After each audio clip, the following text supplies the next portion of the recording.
I do these plays because I believe that stereotypes and racism and things of that nature are brought about because of fear.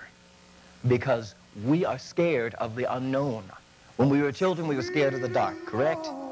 We were scared of the dark because we didn't know what was in the dark. We thought that box was a monster because we didn't have the lights on to tell us that it was just a box. But as soon as the lights came on, we thought, oh, it's just a box. The same is for any other culture or religion or race. We turn the light on, we figure out who they are, we learn about them, then we're not afraid of them anymore.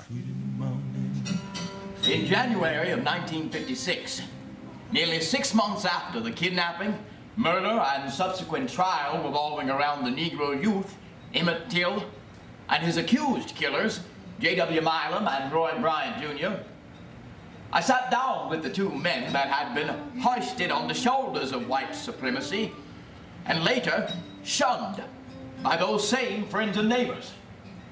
I questioned the men, not as a journalistic source and not as interrogator to witness, but as a Southern white man to Southern white men.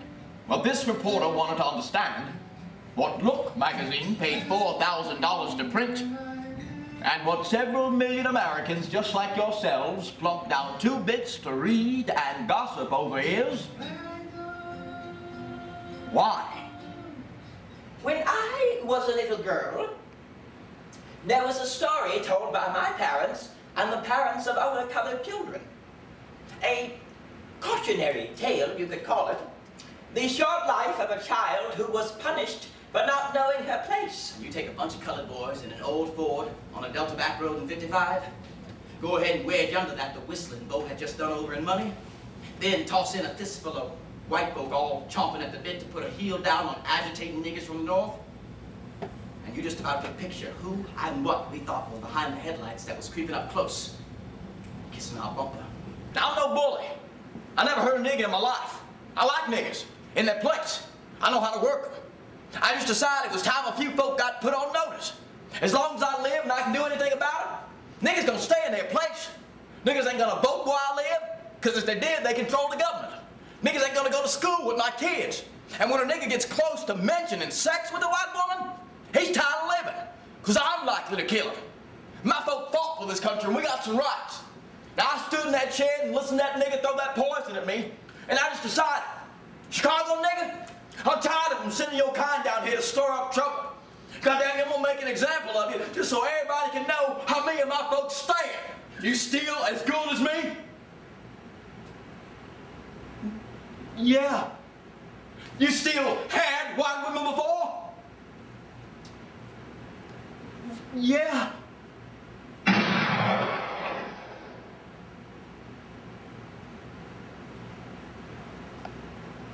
And Roy and I tied barbed wire around his neck, attached that old cotton gin fan, and we rolled him over into the river. Thousands crowded Chicago Central Station at 12th Street today to get a glimpse at the tragic homecoming of Emmett Till, the 14-year-old Chicago boy found beaten to death floating in Mississippi's Tallahatchie River. Has the jury reached its verdict? Please rise and read it aloud. We, the jury, find the defendants J.W. Milam and Roy Bryant, Jr. not guilty. When I was a boy, a little white girl in my neighborhood challenged my very young, very high-spirited impatience.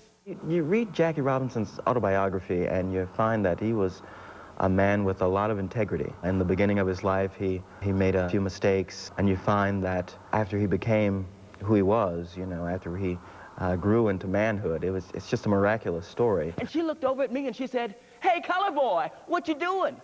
Sweeping, Blackie?" I don't just play Jackie Robinson in the play.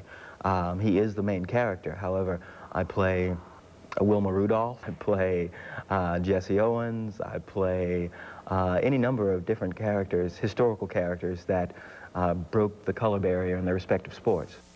I couldn't fight back. Here comes the pitch, and there goes Could I turn the other cheek? Could you turn the other cheek?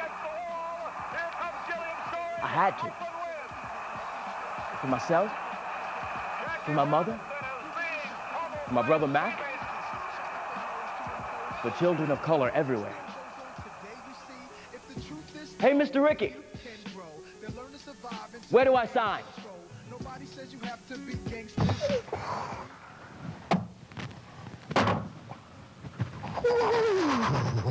Henry Box Brown was a slave who, in 1849, mailed himself, put himself in a crate, and mailed himself from Richmond, Virginia to Philadelphia in 1849.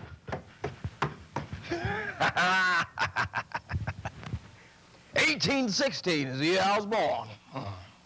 On a farm in Louisa County, Virginia. And, well, 1849 is the year I was reborn from a box in Philadelphia, Pennsylvania. Fast trains are running on the black sky.